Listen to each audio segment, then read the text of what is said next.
ഒന്നും അല്ലായിരുന്നു, സീറോ ആണ്, 000. ഇന്നത്തെ കൗമിൽ അങ്ങനത്തെ ആൾക്കാരുണ്ട്, ഒന്നും ഇല്ലായിരുന്നു. അവസാനം ഇച്ചിരി 5 ലക്ഷം രൂപ അവിടെ എറിഞ്ഞ് പലിശക്ക് എറിഞ്ഞ് കാശ് കുറച്ചും കൂടി കിട്ടി. പരിപാടി കൂടുതൽ ഉണ്ട്. അള്ളാഹു നമ്മളെ കാക്കുമാറാവട്ടെ. 5ഉം 10ഉം എടുത്ത് അപ്പുറത്തെറിയ.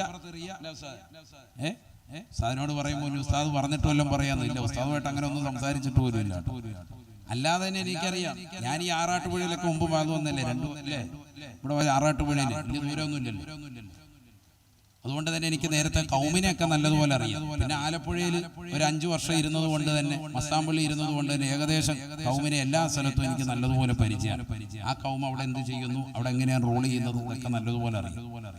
ഇന്ന് സമൂഹത്തിൽ ഏറ്റവും കൂടുതൽ നടക്കുന്ന പരിപാടിയാണെന്ത്, 5 ലക്ഷം രൂപ എടുത്ത് കച്ചവടത്തിനെറിയ എന്ന് പറഞ്ഞാൽ എങ്ങനെ, അതിന് ഇത്ര രൂപ നിശ്ചിത ശതമാനം എനിക്ക് കിട്ടണമെന്നുള്ളതാകുന്ന വ്യവസ്ഥയോടുകൂടി, മാസത്തിൽ എനിക്ക് 50,000 കിട്ടണം എന്നുള്ളതാകുന്ന ഒരു നിശ്ചിത തുകയോടുകൂടി ഈ ബിസിനസ്സിൽ പാടില്ല. നിന്റെ ഉംറ തന്നെ നിഷിദ്ധമാണ്.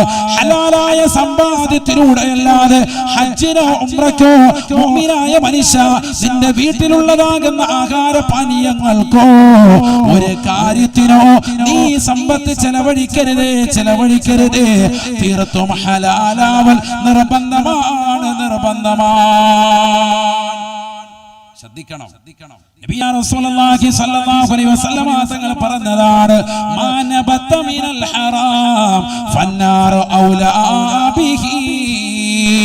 പലിശയുമായി ബന്ധപ്പെട്ടിട്ടുള്ള പണവുമായി വീട്ടിലേക്ക് അരിയുമായി കടന്നു വരുന്ന സഹോദര, നിന്റെ അരിയാഹാരം കഴിക്കുന്ന പാവപ്പെട്ട വാപ്പയില്ലേ, പ്രായം ചെന്നതായ ഉമ്മയില്ലേ, വീടിനകത്തളത്തിൽ നിലകൊള്ളുന്നതായ മുല കുടിക്കുന്ന പ്രിയപ്പെട്ട പൊന്നുമോളില്ലേ, അവൾ എന്ത് പിഴച്ചു പ്രിയപ്പെട്ട വാപ്പ, നീ ചെയ്യത്തമ്മാടിത്തരത്തിന് അവർ കൂടി നരകത്തിലാണ്. ഫന്നാറു ഔലാ ബിഹി.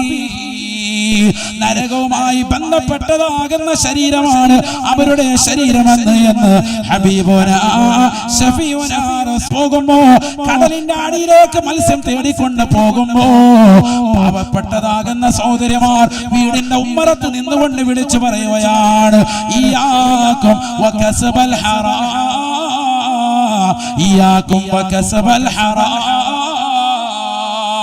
കടലിന്റെ അടിയിലേക്ക് മത്സ്യബന്ധനത്തിന് പോകുന്ന പ്രിയപ്പെട്ട ഭർത്താവേ, കടലിനോട് മത്സരിക്കാൻ പോകുന്ന ഭർത്താവേ, ഇയ്യാകും വകസബൽ ഹറാം. പ്രവാസ ലോകത്തേക്ക് പോകുന്ന പ്രിയപ്പെട്ട ഭർത്താവേ, നിങ്ങൾ ഹറാം കൊണ്ടുവരരുതേ. ഫൈനാ നസ്ബിറു അലൽ ജൂ വലാ നസ്ബിറു അലൻ നാർ. ഞങ്ങൾ വിശപ്പിന്റെ മേൽ ക്ഷമിക്കാൻ തയ്യാറാ, ഞങ്ങൾ നരകത്തിന്റെ മേൽ ക്ഷമിക്കാൻ തയ്യാറല്ല. ഹറാം സമ്പാദിച്ചു കൊണ്ടുവന്ന് അതിലൂടെ ഞങ്ങൾ കന്നമൂട്ടിയാൽ ഞങ്ങളും നരകത്തിന്റെ വിറകൊള്ളികളാ. നരകത്തിന്റെ മേൽ ക്ഷമിക്കാൻ ഞങ്ങൾക്ക് പറ്റൂല. ഫൈനാ നസ്ബിറു അലൽ ജൂ. മാസങ്ങൾ പട്ടിണി കിടക്കാൻ ഞങ്ങൾ റെഡിയാണ്.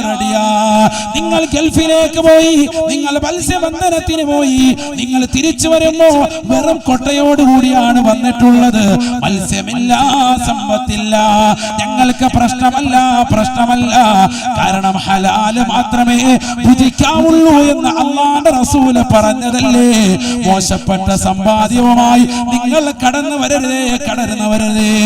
ദാരിദ്ര്യമാണോ, ഞങ്ങൾ ക്ഷമിക്കാൻ റെഡിയാണ്. നരകം വിലക്ക് വാങ്ങിക്കൊണ്ടുവരരുതേ. ഭർത്താക്കന്മാരോട് ഭാര്യമാർ പറഞ്ഞിരുന്ന ഒരു കാലഘട്ടത്തിൽ നിന്ന് ഇന്നെവിടേക്കാണ് സമൂഹം പോയത്? ഭർത്താവ് ഒന്നിച്ചുകൊണ്ട് പറമ്പോക്ക് ഭൂമികളിലേക്ക് പോയിക്കൊണ്ട് ശരീരത്തെ വിറ്റ് തിന്നുന്ന സഹോദരിമാരില്ലേ? 4-5 പ്രസവിച്ചതാകുന്ന സഹോദരിമാര് സ്വന്തം ഭർത്താവ് അറിയാതെ മറ്റുള്ള പരപുരുഷന്മാർക്ക് ശരീരത്തെ വില പറയുന്നതായ അവസ്ഥയിലേക്ക് ലോകം പോയില്ലേ? മാനം വിറ്റുകൊണ്ട് ജീവിക്കുന്ന പെങ്ങളെ, ആഖിറത്തെ ഭയക്കുന്നില്ല പെങ്ങളെ, നരകത്തെ ചിന്തിക്കുന്ന ചിന്തിക്കുന്നില്ല പെങ്ങളെ, മരണത്തെ ഓർക്കുന്നില്ല പെങ്ങളെ. പാരത്രികമാകുന്ന ലോകത്ത് പടച്ച റബ്ബ് നിനക്ക് നൽകുന്ന ശിക്ഷയെ കുറിച്ച് എന്തേ പെങ്ങളെ ചിന്തിക്കാതെ പോയത്? ഇന്നത്തെ തലമുറയിലെ സഹോദരങ്ങളുടെ സഹോദരിമാരുടെ പോക്കി എങ്ങോട്ടാണ്, പൊങ്ങോട്ടാണ്. അല്ലാഹുവിന്റെ റസൂല് പറഞ്ഞില്ലേ, മിൻഹാ നികാഹുർ റജുലി അർറജുല വനികാഹുൽ മർഅതി അൽ മർഅത. അവസാന കാലഘട്ടത്തിലേക്ക് വരുമ്പോ സ്ത്രീകളുമായി ലൈംഗിക വേഴ്ച നടത്തിക്കൊണ്ട് സ്വർഗരതി അനുരാഗികളായി അതിൽ വിവാഹത്തിന് വേണ്ടി നിർബന്ധിക്കുന്ന കാലഘട്ടം വരുമേ. പുരുഷനുമായി ലൈംഗിക ബന്ധത്തിൽ ഏർപ്പെട്ടുകൊണ്ട് സ്വയംഭൂ അണിയുന്നതായ കാലഘട്ടം കാണാതെ ലാ തഖൂമുസ്സാ. അല്ലാഹുവിന്റെ റസൂല് പറഞ്ഞത്തേക്ക് ഇന്ന് നമ്മുടെ കലാലയങ്ങളെത്തിയില്ലേ. പ്ലസ് 2 പഠിക്കുന്ന മകള് പറയുകയാണ്, വാപ്പാ എനിക്ക് നിങ്ങൾ കണ്ടുപിടിച്ചതാകുന്ന മാരനെ എനിക്ക് വേണ്ട വാപ്പാ, എനിക്ക് വേണ്ടത് എന്റെ കൂടെ പഠിച്ചതാകുന്ന ഫാത്തിമയാണ്, എന്റെ കൂടെ പഠിച്ച ആയിഷയാണ്, എന്റെ കൂടെ പഠിച്ച ഉമ്മു കുൽസൂമ. ഞാൻ അവളുമായിട്ട് ശാരീരിക ബന്ധത്തിൽ ഏർപ്പെട്ടു പോയി. ഒരുപാട് കാലം ഞങ്ങളിതാ സ്വർഗരതി അനുരാഗികളായി പ്രണയ ജോഡികളായി ജീവിച്ചവരാ. ഇനി ഞങ്ങൾക്ക് പിരിയാൻ വയ്യ എന്ന് പെണ്ണുങ്ങളെ തന്നെ പരസ്യമായി വിളിച്ചു പറയുന്ന, അതിനുവേണ്ടി ഏതറ്റം വരെ കോടതി മുറിയിലേക്ക് കയറി ചെല്ലാനും എത്ര വക്കീലിനെ വെച്ചുകൊണ്ട് വാദിക്കാനും സമ്പത്ത് ചെലവഴിച്ചുകൊണ്ട് ആ രീതിയിൽ ലോകത്ത് നിറമാടാൻ വേണ്ടി ഇന്നത്തെ മുസ്ലിം സമുദായം പോലും അതപ്പതിച്ചില്ലേ. സമ്പത്തിന് വേണ്ടി കാണിച്ചു കൂട്ടുന്ന തോന്നിവാസങ്ങൾ എന്തൊക്കെയാണ്.